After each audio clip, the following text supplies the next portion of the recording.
This is NBK, nothing but Knicks.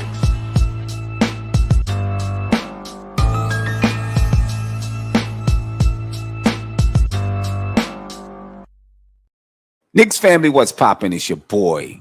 Yes, ladies and gentlemen, me and T Crow, we're here together. And we got about 20 minutes before the game starts. We're just going to talk a little bit and break it down. So join us. You can call in 516-362-5212. I'll have the number up there in a second. Tony, what's poppin' with you, brother? How you feeling? It's good, Sim. Appreciate you pulling up on me. You know what I mean? Yeah, no doubt. Get this little watch party going. What you think about the game today? 1 o'clock, Knicks Pistons. The Knicks can take control of the series and go up 3-1. What do the Knicks need to do to take control of this series? And number one, it starts with defense, right? The defense picked up last game. I think they really locked in on Cade. He didn't have a great game. Can they duplicate that? Right. Quick start the game off early. Mm-hmm. That's what they did the last game. That was important. Yeah, I think the Knicks play better when they play from ahead. This particular team does. They play better when they play from ahead. I think that's what they need to do. You know what I'm saying? They can come out strong, play ahead, and then just, whatever they need to do to not give up the lead. You know what I'm saying? Whatever they need to do, don't give up the lead. Play from ahead.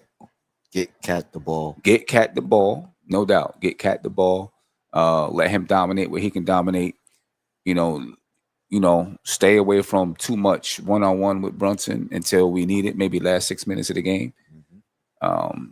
I think a key is rebounding, right? Rebounding. We got, I think we've lost the rebounding battle in every game in this series. Even if it's just one or two rebounds, we've lost it in every game in this series. And at some point, rebounding is going to be critical, I think. If both teams are not shooting good percentages, then I think rebounding is going to be critical. I don't know. Can we compete with this team on the boards? I guess that's where I'm at. Can we really compete? Can we compete with this team on the boards? We should be able to. It's going to take probably assertive effort, and it's tough because these guys, OG, he has the tough assignment defensively. Right. McCall, he got to pick up the slack a little sometimes on defense as well. Right. And then we got to ask for them to step it up on the rebounding game, which is not really their strong suits, either one of them. Right. We got Cat. Obviously, he could dominate on the board, so it's up to him. We got Josh Hart, who could go ahead and get you 10-plus boards. But that's really, Mitchell Robinson. What can he bring when he comes in? He's been great, I think, in the series. Mm-hmm. I think we have enough. I don't know why. I don't know why Detroit has. I think they have more. They have more. I mean, Stewart's been out, but I mean, even Reed. Reed is a gritty type of player. He's grit. There were a lot of people, saying, "Well, Stewart is out. He's the tough guy, this and that." But Reed is also gritty. Yeah, he's not like ball of energy. Yeah, he's not like a great scorer or nothing like that. But he can play defense, and he fights and he battles and he can rebound the basketball. You know what I mean? So they still get that. Yeah. Right. I think they have more people accustomed to going to the glass and willing and want to go to the glass. Where I think we got Josh Hart, we got Cat that can rebound the ball, but in that starting five, OG can rebound, but it's not his natural instinct. Bridges, and Reed, I don't know if he's strong enough to get down there and battle, to be honest with you. And Reed may have not necessarily been on the scouting report. You know what I mean? Like, he wasn't a regular player in the rotation until Stewart went out. So it may be something where the Knicks got to kind of game plan a little bit more for him. And really, I guess, really make it a focus. Mm-hmm. You know what I'm saying? I think if you focus on it, I think if the Knicks focus on it, and so now it's everybody's focus, they can hit the boards. But I don't want it to be so much of a focus. It takes away from that it takes away a different from focus. that it takes away from something else, because the Knicks have been able to go up 2-1, even though they've not been rebounding the ball well. I guess my concern is when we hit a game in this series where we're really not shooting well, they're not shooting well, will we be able to compete on the boards with them? Right? Because in game 2, like, they dominated the boards. They beat us in the boards by double digits. Mm-hmm. You know what I'm saying? And neither team really shot well. That, if it's like that today, game 4, those rebounds become critical. Well, here's the thing: we still had a chance in that game. Still had a chance. And yeah. So what I'll say is, maybe more importantly, continue to do what we've been doing, keeping the turnovers low. Right. That's kind of how you can offset it. Right. Scoring off their turnovers. That's how you could offset it. You know what I mean? So we've been able to offset the rebounding battle that we haven't won. Right. By taking care of the ball, low turnovers and scoring off turnovers, fast break points, things of that nature. So that might be more important to continue focusing on what we've been doing. You know what I mean? Not saying don't worry about the rebounding, but like you said, you don't want to focus so much on the rebounding that we lose focus on some other areas that I think won us the games and kept us in the game that we lost. Yeah. What do you think about, it's been a big discussion about toughness, right? Detroit's tough. We haven't been that type of a tough team. It's been, and there was some people in the chat that, kind of got on me a little bit, was saying, we can't be fake tough. We can't fake like we're tough. We're either tough or we're not tough. You know what I'm saying? So we can't go out there and try to be tough. We just got to, Detroit has players where it's just in their system. It's who they are. It's what they do. They're just tough. They just play tough. You know what I'm saying? And if we try to fake it, we'll be pushing and doing things that are unnatural. You know what I'm saying? Which then gets us in trouble.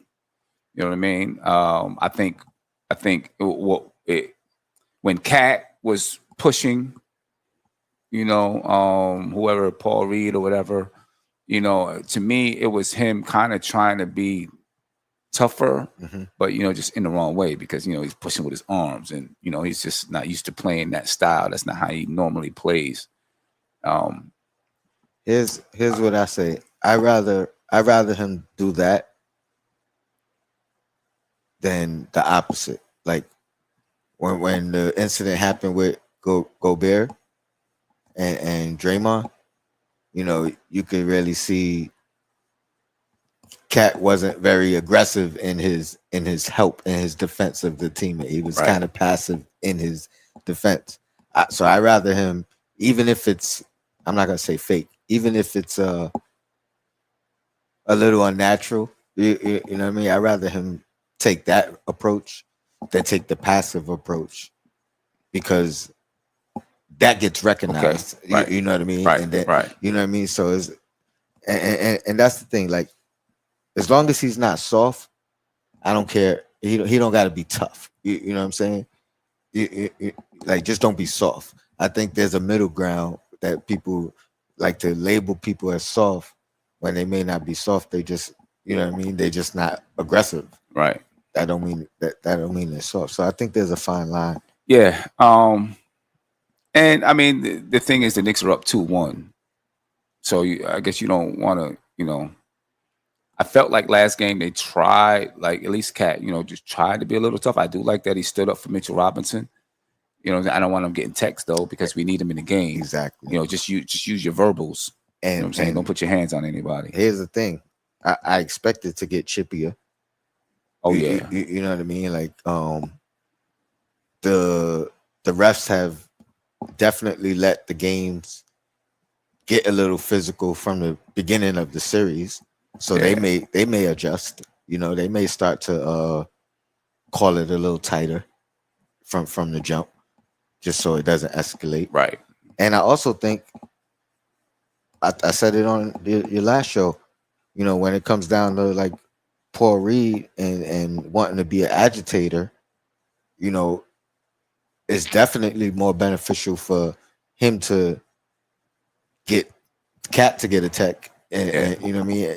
And even if they offset each other, you know what I mean, or they both get ejected, it's more detrimental for us losing Cat than them losing Paul Reed. So it's strategic on their end. Harlem CEO said, "Watch party at what location?" Now we talk about our own little personal watch party. Since I was riding through, I stopped, so we can hang, chill, watch the game, so on and so forth. But at some point during these playoffs, we will be doing a watch party. It's just, schedules have been kind of crazy, but we definitely gonna be linking up with one somewhere, sometime.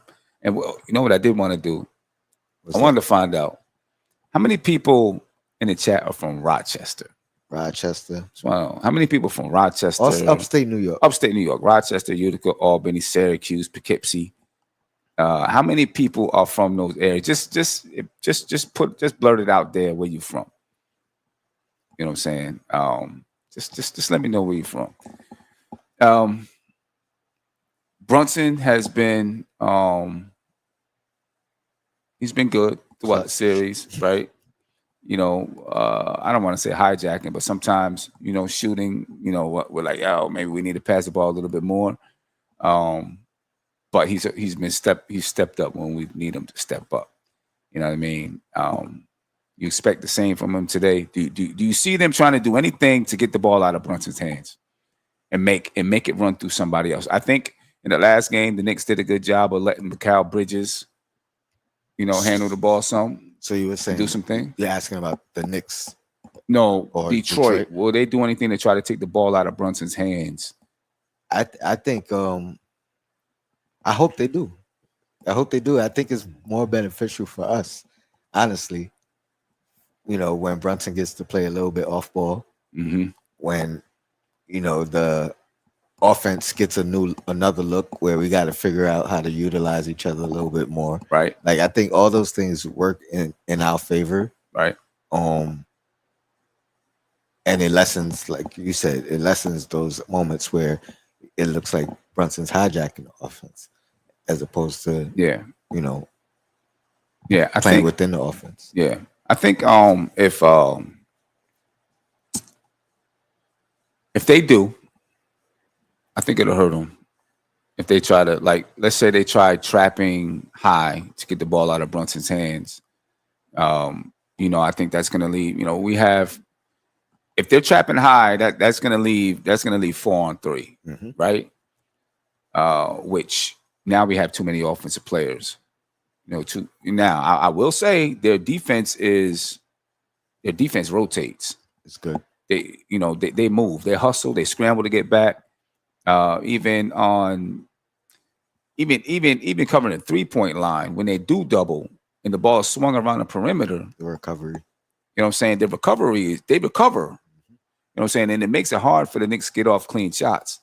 You know what I mean? Someone was asking about Deuce last show, and why I think maybe it was JJ, and why Deuce. Am I worried about a shot or whatever? I don't know who. Maybe it wasn't JJ, but Deuce already has kind of a hitch at the top of his shot, and so when defenses are closing out, you know what I'm saying, now he's got to rush it a little bit because he's got a little bit of a hitch. But they do a great job closing out. You know what I mean? So even if they do try to trap and take the ball out of Brunson's hands, I kind of have some confidence that they'll get back. But if we move the ball fast enough, then we should have too many people that can score. And you can't outmove the ball. Yeah. You know what I'm saying? We got too many people that can score. Let's see. We got a caller here. Caller, you're live. Name me where you're from, please. My man, can you hear me? All right. Guess we missed out on him. We'll get back to another. We only got 5 minutes before the game starts anyway. And if we can't get you now, we'll definitely get you on the post game. We'll be doing a post game show a few minutes after the game. You know what I'm saying? I don't know. Is there anything else that you're worried or concerned about tonight? Today, not tonight. Early start typically doesn't hold well for us. That's true. 1 o'clock start. That's true. But I think they're ready. I think they're focused. I still don't think we've played our best yet. I don't think so either. You know what I mean? Even though we had four guys score over 100 points to combine last game. But I still don't think we've played better and better. It seems like as the series goes. So I'm hoping this might be a breakout game for us. You know, and then put the pressure on Detroit. I mean, we win this game. You know what I mean? The pressure is definitely on them. You know, they've got to be feeling some pressure coming into the game, right? Because you lose this game, you know, you're down 3-1. So they've got to be feeling some pressure, and we'll see how those guys deal with this kind of pressure. The Knicks, you know, what the Knicks got to have, and it's what I've been concerned about with this team a lot, is killer instinct. You know what I'm saying? The Knicks got to have some killer instinct. You know what I mean? If you have some killer instinct, you put this team away. You know what I'm saying? And that's exactly what we need tonight. We need them to have killer instinct. I mean, you know, put them out their misery, if you want to say they're in misery. Put them out of it. Put them out of it. You know, I mean, coming into this game, I mean, it's been a close series. The Knicks are averaging 111.7 points per game coming into the series. The Pistons 109.3. The Pistons have almost dominated the boards, 42.7 to 36.7.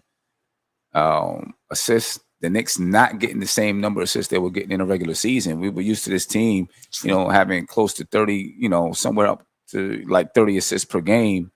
Now, you know, we're looking at this team at 21 per game. Even the 15 assists in the first half, we ended up with low 20s. Right. Do you attribute that to Detroit's defense? I think we got a little sloppy in the third. And I think down the stretch, you know, that's when Brunson's supposed to do what Brunson does. Right. So I think those things attributed. But that was I didn't realize that until after we went live that, you know, I was bragging about the 15 first half assists. I think we ended with like 23. Yeah. I mean, we were averaging like 21 assists per game. You know what I'm saying? They average 17 turnovers. We got to continue to take care of that, right? Continue to capitalize on their turnovers. That's been, you know what I mean, keeping us in these games. And that'll, you know, help us to offset the rebounding. The out rebounding us by 6 every game. You know, we can capitalize on those turnovers. We kind of offset that. We're shooting 47%. They're shooting 46% from the field. They're shooting 38.5% from 3. We're shooting 34 throughout the series. We're winning the points in the paint, 49-42. Second chance points is basically even at 15, and you know they kind of win in a fast break by 1. You know, it's kind of an even series. You know what I mean? In the numbers, but we're up 2-1, and even if it's a close game and we win by 1, we're up 3-1. It makes the series uneven. We got Lord Scientist on the phone. Lord Scientist, what's popping with you, brother? How you feeling? Hey, yo, peace, Tony. Peace, Can you hear sir. me? Yes, sir. Loud and clear. All right, I don't know what happened. Maybe my Wi-Fi was messing up. But, yo, dig this. A few minutes ago, you asked Tony, do you think that Detroit is going to try to pressure to get the ball out of Jalen hands? I hope they do. I really, really hope they do, because they will be picking their poison. You know what I mean? Because, listen, they think, I'm pretty sure Tibbs got this plan. You feel me? Because I'm looking at the last game and how that little stuff was trying to be implemented. They went away from it. I'm talking about Detroit. But initially, that's what they was trying to do. And they was getting pounded in the head either by Mikal or by OG and Cat. You know what I mean? So I hope that that's what they think is going to be the solution that they need to do to try to get the ball out of JB hands, because he's already deadly with the ball in his hands. So now you take him off ball, he's just as deadly. You know what I mean? Right. Because he can roam and go through screens and come pick and pop. You know what I mean? Come off a screen, bam. Ball there, bam. point. You know what I mean? We going the other way. Yeah. So another thing that you was just saying just now as I was listening was about us offsetting the turnovers. Mm-hmm. Yeah, and for the rebounds, you know what I'm saying? I know that is a solution because that's, if you look at the last game, they out rebounded us, but they had more turnovers than us. You know what I mean? So that made the difference. Another thing real quick, Sim, Mm-hmm. Do you believe, depending on how we win today's game, like if we really win today's game, I was talking to the Queen about this. Talking to Stephanie about it, do you think that like if we really go in there and smack Detroit up and really make a statement win, that's going to be sufficient momentum for us to go home to New York and seal it? Or do you think if it's like a close game and we win, that potentially will give Detroit the encouragement to try to beat us in New York to extend the series? What do you think about that, you and Tony? And salute, Tony. I pray you get a phone so we can call in on your show, because I was telling Steph to tell you that the other day. Listen, if you had a phone thing like how Sim have, listen, that will take, like, especially the show that you do after they lose, the Losers Lounge. Yeah, I would love for you to have a phone thing set up for people to call in on the Losers Lounge. But on that note, I'm not gonna hold y'all. Salute. Appreciate you, Lord. Appreciate it. I think the Knicks win. I think either way the Knicks win today.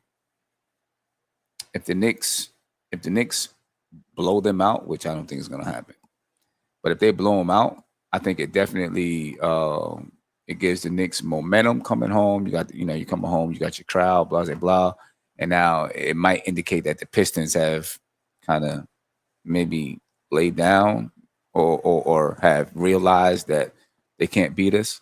But also, if it's a close game and the Knicks still pull it out, now we have 4 close games. Actually, the second game they won by double digits, right? Yeah. So they may look at it and say, it may be that thing where, dang, they've been battling, and it came to, we can't get them. I think, and then if it's a close game, I still think it keeps the Knicks on edge. You know what I'm saying? So when they come home, like, yo, we got to take care of this because this has been close. Too close. Throughout the series, we got to take care of it right now. So either way, I think it can benefit. Obviously, if the Knicks win, it's going to benefit the Knicks. You know what I'm saying? But I think either way, it can give the Knicks the right mentality to go home and finish it. Right. Yeah, I agree. Right. I agree 100%. Only thing about Detroit is I don't think they ever fold. I don't think they ever lay down. I agree. I think they look at, regardless of where the series is at, after this game, they're going to not forget about the regular season. You know what I mean? They're not going to forget about how close these games were. And they're not going to forget about their regular season last year. Like, all that stuff plays a part in who they are today. I think they don't lay down no matter what. Well, let me ask you this, right? Y'all can still hear me? Yeah. Yes, sir. Okay, listen. Remember the first game we played Detroit of the season last year? We blew them out. I'm talking about we stomped the mud hole in them. The very first game. Then the next games this year, they won those 3 games. What I'm saying is, if the Knicks come out today, I'm talking about on all cylinders, all thrust mode, and stomp a mud hole in Detroit. Right. Don't you feel that would really, like, wake them up and be like, yo, they are better than us? You know what I'm saying? I mean, I think if the Knicks come out and stomp them, like you're saying, I think that could send a message to them like, oh, we're just not better than them, or we're just not good enough to beat them. You know what I'm saying? So for sure, I think it could. Right. You know what I'm saying? I mean, I think it could, but also, they could be feeling, that they're a tough mind. They seem to be a tough-minded group. You know what I mean? So I wouldn't put anything, past them as far as how they respond. You know what I mean? But I definitely understand that. Yeah, because they're an NBA team. Yeah. But I could definitely understand how they could then kind of just feel defeated. You know what I'm saying? We battled for 4 games. You know, we battled for 3 games. We got 4 games. We got one of them. And these people came here in Detroit and just stomped a mud hole in us. And took 2. Yeah, you know what I mean? And took 2 in Detroit. You know what I'm saying? You know, that could definitely end the series. I kind of feel either way, if the Knicks win today, I think we take the series at home, game 5. Yeah, me too. But listen, I'm going to ask you a question I asked Steph, and y'all can tell me what y'all think about this. Why is it not at least 4 or 5 Gotham lobs to Mitch? The reason why I'm asking that is because I think it was game 2, where JB went to the hole and he missed, but Mitch was there to clean it up in a astounding way. You know what I'm saying? Mm-hmm. And there's nobody on the Pistons who's going to stop a lob. I don't care if Cat throw it, OG throw it, JB throw it. There's nobody going to stop a lob to Mitch. That's anywhere from 3 to 5 different sequences of buckets. You know what I mean? At least 3 to 5 times. You're talking about 6 to 10 points, guaranteed. Yeah. You know what I mean? I don't know why. They're not used to him being here yet. That's exactly what I was gonna say. I think it's not. I think it's that. I think, and now you're trying to figure that out in the playoffs. I think it's a little bit tougher. You know what I mean? I think they need that, and not that. I mean, Mitch and JB, should be at least used to it a little bit, but just in the confines of the entire team, I think they probably need some time. And then, being in the playoffs is going to be, it's a little more aggressive. It might be a little tougher to get that off. Now, I think they should, but I think it could be good for them to at least try. Yeah. Try it 1 or 2 times to see how it works. Even because I seen Cade do that with their center. You know what I'm saying? In game 2. Yeah, Cade and Durham they got a nice connection together.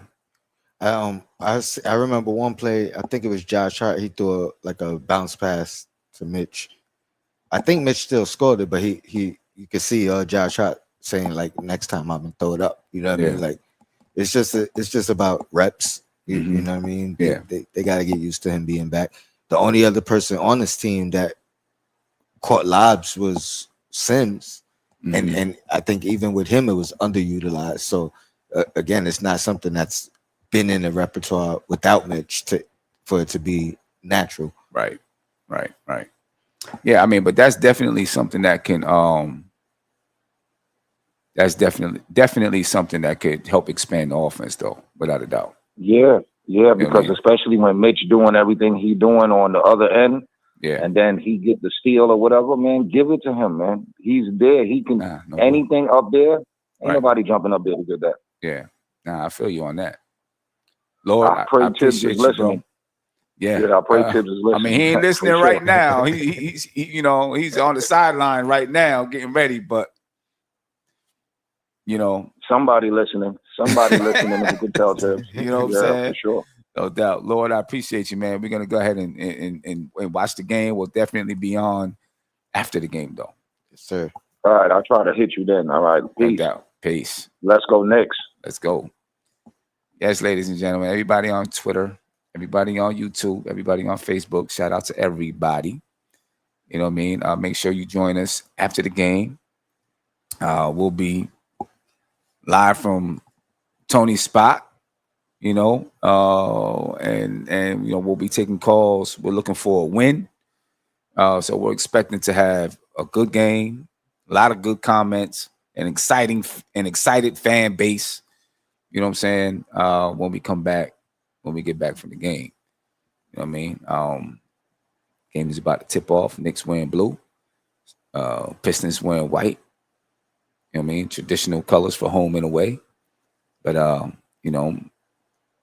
ready to get busy. Yes, sir. Ready to get busy. Ladies and gentlemen, we appreciate your time. And we will catch you after the game. You know what I mean? We out of here. Peace. This is NBK.